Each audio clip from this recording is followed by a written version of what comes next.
and so forth. It's all here. So the spending plan is very, very detailed, giving us information both on the things we put into law, but also on the plan as related to the things we put into report language. We have earthquakes every year. Someday we'll have a massive one.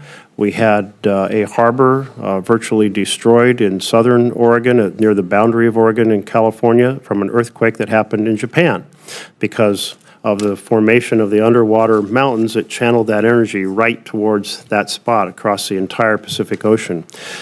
You know, interest now passes $1 trillion. We can get that number down. We can fund everything we've talked about here today. I will say that your spending plan has the same amount, for example, for the Geological Service as we put in, so you're not saving a damn dime. What you are doing is interrupting every sub-account and every team that's working on these different projects.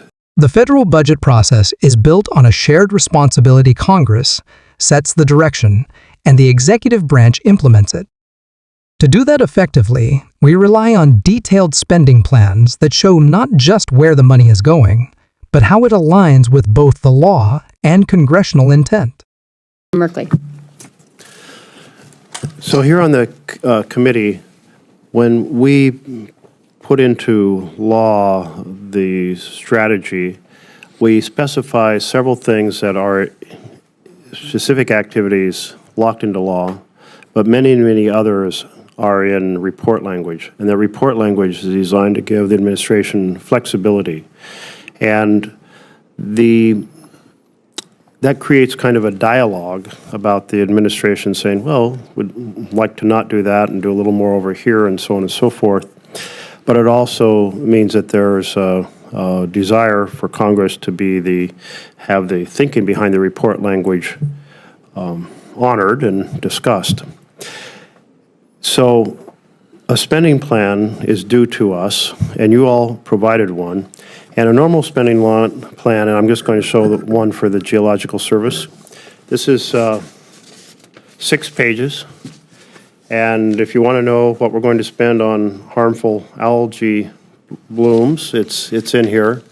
If you want to know what we're going to do for ShakeAlert, which is a tsunami warning system, very, very important to us on the West Coast, and so forth, it's all here. So the spending plan is very, very detailed, giving us information both on the things we put into law, but also on the plan as related to the things we put into report language.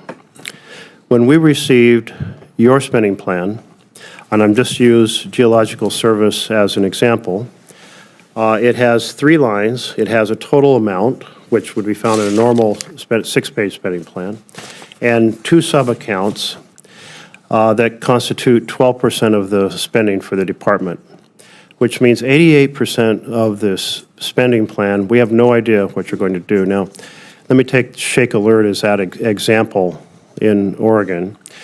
The effort has been extensive. We have earthquakes every year. Someday we'll have a massive one.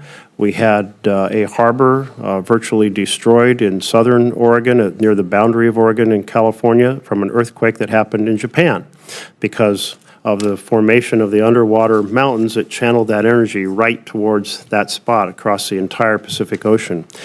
So you can imagine if there's a nearby earthquake or a really big one, we're in big trouble. So our work is kind of at a loss. And all these folks out there and all these individual programs that are in these 6 pages, they don't know if they're getting funding or not. And yet we're nearing the end of the fiscal year. So how do we get from what the 2 sub-accounts that you sent us were ones we had locked into law. So technically you've met the letter of the law. But certainly not the spirit of having this dialogue over these various programs. And yet we're trying to prepare our strategy for next year. We always kind of realized if there wasn't a good faith effort to honor the reporting language, we could put every one of these sublines locked into law, but that takes away the flexibility. So it's been a mutually beneficial arrangement. When can we get a spending plan that isn't just the 2 sub-accounts that constitute only 12% and that was just the USGS as an example. I mean, massive amount of every other part of interior, it's the same story. So if the entire, massive spending plan with details versus just, this is the entire department spending plan right here.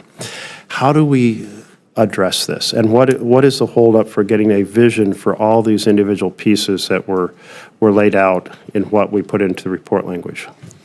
Well, if you talk about the vision, I mean, the one thing coming in, I mean, having spent all those decades in tech and specifically around financial and accounting systems, this federal budgeting process and the tools, I mean, it would be very easy for us to give you that 6-page sheet and just, take what's in there, increase a number a little bit, hand it to you, everybody's familiar with it, and go. But it is the systems themselves and the information and how they flow, needs an entire overhaul. And I know we can't get it done now, but certainly we're taking a look at that as we bring in a new team, a new IT team, and trying to say, because we want to have the collaborative process, we want to work with you, we want to do that, but we also want to figure out a way to make sure that we're spending dollars and getting good returns. It's not how much we spend, it's also the results that we get. So here's the challenge. The spending plan is about FY25, which started last October 1st. So I take the point about as you produce a strategy for detailed budget for FY26, for us to have a starting point for discussion. But for FY25, all of these individual programs are going, we can't be efficient. We're suspending our design work, we're suspending our contractors, it's all going up in price, all because we don't know if our funds are going to be obliterated because they're in the report language, so you could move them from place to place. And so it's massively inefficient. And what I've heard is a theme of your desire is to be efficient. But you've got all of these sub-programs all operating inefficiently right now because you've got people standing around going, we don't know what we're doing because we don't have the money and we don't know if we're ever going to get it. How is that a good strategy? Well, it's a necessary effort that we're going through right now because you mentioned contractors. The explosion in the number of contractors working for Interior go way beyond the 65,000 of estimated headcount. And in some cases, it appears that we may have team members whose job is to manage contractors.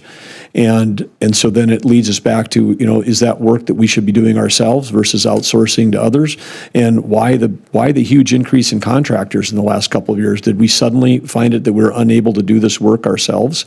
So there's a lot of questions that I think would be reasonable to ask, because what those answers that we'll get from looking at 25 help inform what we should put in the budget for 26. What's working, what's not, what's efficient, what are we doing internally versus outsourcing. Mm-hmm. So anyway, and with a small staff, we're asking a lot of I would take your point looking forward.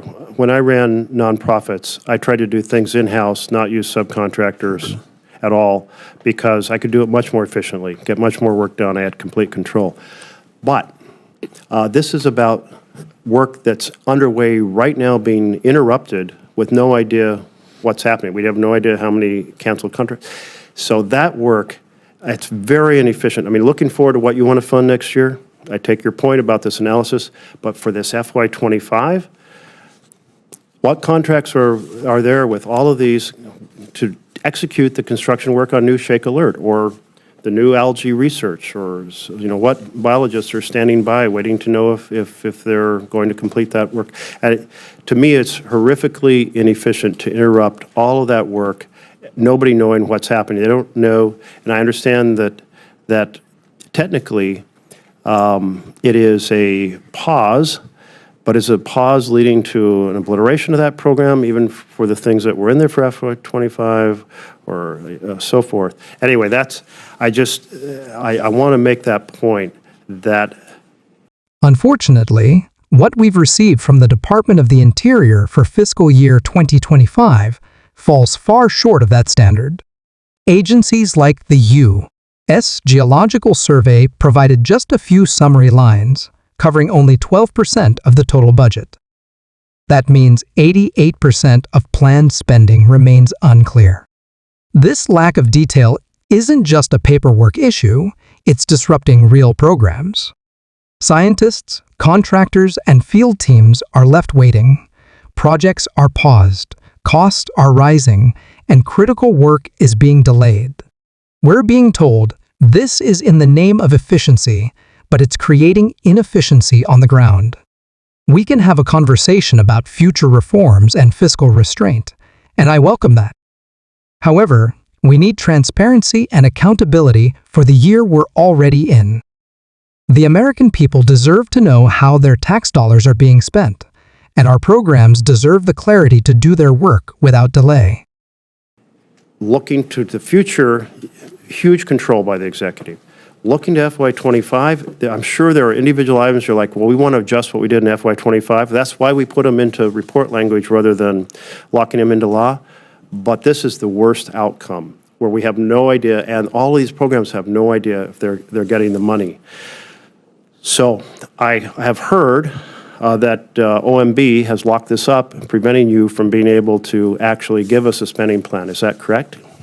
We're waiting for some of the apportionments from OMB, yes. Can you connect with Mr. Vogt and tell him this is horrifically inefficient for FY25 and you need to be able to let these programs operate or not operate, be canceled or get their funding and not be standing around waiting or losing expertise? Well, we're in regular communication with OMB, and again, I think perhaps when both of you are out of the room, is saying that there's at the administration level. I mean, last year we spent $2,000 billion as a government more than we brought in. I mean, that's what $2 trillion is. And so, while these numbers may seem small, I mean, each of us as a department has been asked to do something to help rein in spending to get that number. We've got an interest now passes $1 trillion. We can get that number down. We can fund everything we've talked about here today. I will say that your spending plan has the same amount, for example, for the Geological Service as we put in, so you're not saving a damn dime. What you are doing is interrupting every sub-account and every team that's working on these different projects. So again, looking forward, I take your point. Looking at FY25, I do not.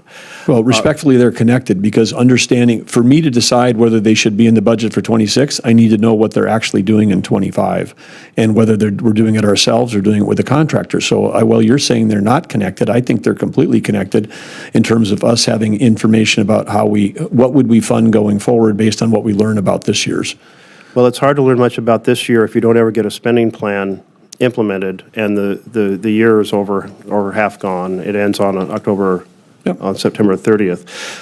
For example, you understand that this is not intentional. I mean, this is like we came in on in the middle of the fiscal year. I mean, this is a transition year. This must happen in the government every 4 years. Actually, we get a much more detailed spending plan from other administrations in transition. This is a rare exception. I'll just give, well, this is the first administration that's actually trying to reduce spending instead of increase it. So maybe that's the difference.